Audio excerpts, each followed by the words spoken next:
Do bosses like Michael Scott actually exist? And if you worked for one, what's your craziest story? 1. Worked with a genuine Michael Scott. He was a nice, well-meaning person who just did some absurd things.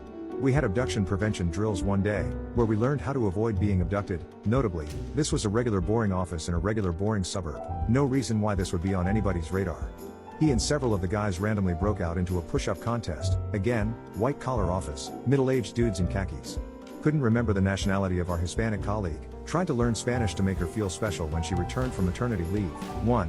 What he learned was not Spanish, and 2. She was from Portugal. She knew like 5 words of Spanish.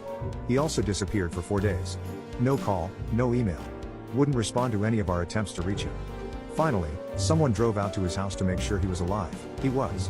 He'd just forgotten to tell us he was taking the week off, and then lost his phone in a lake.